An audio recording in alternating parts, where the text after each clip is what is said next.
आपको याद होगा 2024 के अंत में अमेरिका की वीजा प्रक्रिया अचानक ठप हो गई थी। इसकी सबसे बड़ी वजह थी आंतरिक सुरक्षा चिंताएं, फर्जी डॉक्यूमेंट्स का बढ़ता चलन और इंटरनेशनल स्टूडेंट्स की संख्या में तेजी से हुआ इजाफा। ICE यानी कि इमिग्रेशन एंड कस्टम्स एनफोर्समेंट ने अमेरिका के कई विश्वविद्यालयों में जांच शुरू कर दी थी।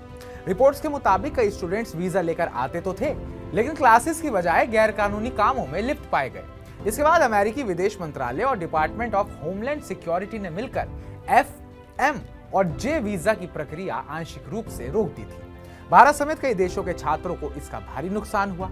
कई यूनिवर्सिटीज के एडमिशन कैंसिल हो गए, फीस भरने के बावजूद क्लास अटेंड नहीं कर पाए और इंटरव्यू स्लॉट महीनों तक अनअवेलेबल रहे। लेकिन अब महीनों की समीक्षा और नियमों में बदलाव के बाद अमेरिका ने वीजा प्रक्रिया को फिर से शुरू करने की हरी झंडी दे दी है। हालांकि अब नियम और प्रक्रिया पहले से कहीं ज्यादा सख्त और संवेदनशील बना दी गई है।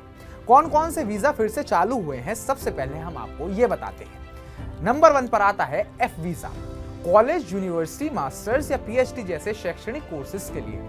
इसके बाद M वीजा, वोकेशनल और नॉन एकेडमिक ट्रेनिंग के लिए है। इसके बाद J visa, exchange programme, research scholar, teaching fellowship आदि के लिए। अब आप इन तीनों श्रेणियों में इंटरव्यू स्लॉट बुक कर सकते हैं, बशर्ते स्लॉट उपलब्ध हो।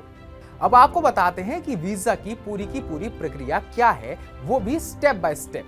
सबसे पहले DS-160 फॉर्म भरें। यह ऑनलाइन फॉर्म वीजा आवेदन की पहली सीढ़ी है। हर जानकारी सही और ईमानदार तरीके से भरें। झूठ या गलती मतलब सीधा रिजेक्शन। सेविस फीस भरें। सेविस यानी student and exchange visitor information system, इसकी फीस जरूरी है।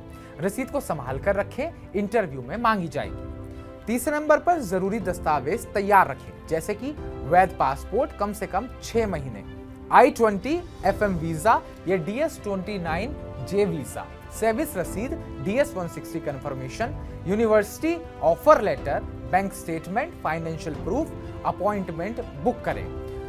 USTravelDocs.com पर अकाउंट बनाएं और शहर के हिसाब से VSE व कंसुलेंट का चयन करें। अब जो नए नियम आए हैं, हम आपको उनके बारे में बताते हैं जिन पर ध्यान देना बहुत जरूरी है, वरना आपका वीजा कैंसिल हो सकता है। सबसे पहले सोशल मीडिया का खुलासा अनिवार्य है। अब पिछले 5 सालों का सोशल मीडिया रिकॉर्ड देना होगा। कोई विवादित पोस्ट या फेक अकाउंट पाया गया तो मतलब रिजेक्शन पक्का। ड्रॉप बॉक्स का दायरा सीमित कर दिया है। पहले इंटरव्यू से छूट अधिक लोगों को मिलती थी, अब सिर्फ उन्हीं को मिलेगी जिनका पिछला वीजा इसी कैटेगरी में 12 महीने के भीतर एक्सपायर हुआ हो। इमरजेंसी अपॉइंटमेंट और डिफरल का विकल्प। अगर इंटरव्यू नहीं मिल रहा तो डिफरल लेटर से अगली सेमेस्टर के लिए एडमिशन शिफ्ट करवा सकते हैं। इमरजेंसी स्लॉट भी मांग सकते हैं, मेडिकल डिपेंडेंट या वीजा की समय सीमा जैसे कारणों के आधार पर। 221G यानी कि सबसे बड़ी रुकावट। अगर इंटरव्यू के बाद आपका केस एडमिनिस्ट्रेटिव प्रोसेसिंग में चला गया तो वीजा लंबित हो सकता है। डॉक्यूमेंट्स पूरे रखें और जवाब सटीक दें।